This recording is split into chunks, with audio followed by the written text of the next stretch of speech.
बोतल असली मद नकली गंजाम जिले में दिनक दिन चोरा मद बिक्री वृद्धि पाउथिबा बेले सरकारी मद दुकान में बिक्री होछि नकली मद।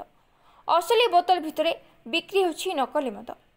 गोटे कंपनी बोतल उपरे लागिछि अन्य कंपनी ठिपी। एहिभଳି घटना देखिबाकू मिलिछि गंजाम जिला बुगुड़ा ब्लॉक करसिंगी विदेशी मद दुकान रे। सूचना अनुसार किछि ग्राहक एही दुकान आइकनिक हुस्की किणला परे देखिथिले सेथिरे भी 7 हुस्कीर टिपी लागिछि एवं भितरे किछि काठी भासुछि। एने ग्राहक दुकानी को कहवा परे से कहले आउ गोटे बदले नै जाओ। एही खबर सुनी किछि लोक सेठरे रुंड होई अबकारी विभाग को खबर देथिले। खबर पाई बुगुड़ा पुलिस, बुगुड़ा अबकारी विभाग और भंजनगर अबकारी थाना इंस्पेक्टर डम्बरुधर हरिजन सेठरे पहुंची तदंत करने सहित सीसीटीवी एवं दुकान जांच करी परीक्षा पई किछि सैंपल संग्रह करिसंते। एपरिकी दुकान रे रेट चार्ट एवं लाइसेंस नथिबा बेले प्रिंट रेट ठारू अधिक रेट रे मद बिक्री होतिला अभियोग कले ग्राहकों को खराब व्यवहार देखाउथिले।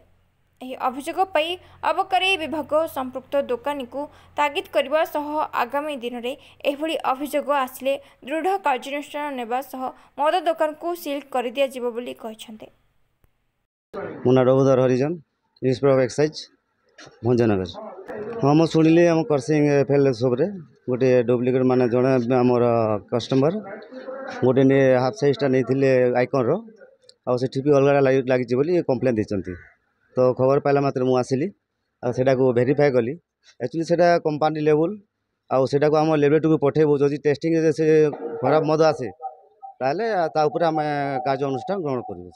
हाँ आमर प्राय आमर सब बुगुड़ा नहीं कि पूरा आमर भंजनगर पर्यटन नहीं कि आम जो एरिया जगन्नाथ प्रसाद एरिया रे तो चोरा मद होची आम कंटिन्यू पेट्रोलिंग चली केस ना केस रुजु करा जाउची आउ चेष्टा करूचु जेमती चोरा मद व्यवहार माने बेसी न हबो आ ए प्रकार काम जेमती न करिवे आ ने ऑलरेडी ता लागी थिला बारकोड आ आम से रेड चार्ट गुडा लागी थिला वर्तमान से कलर फलर दुकान कहते से लगे लगे दी।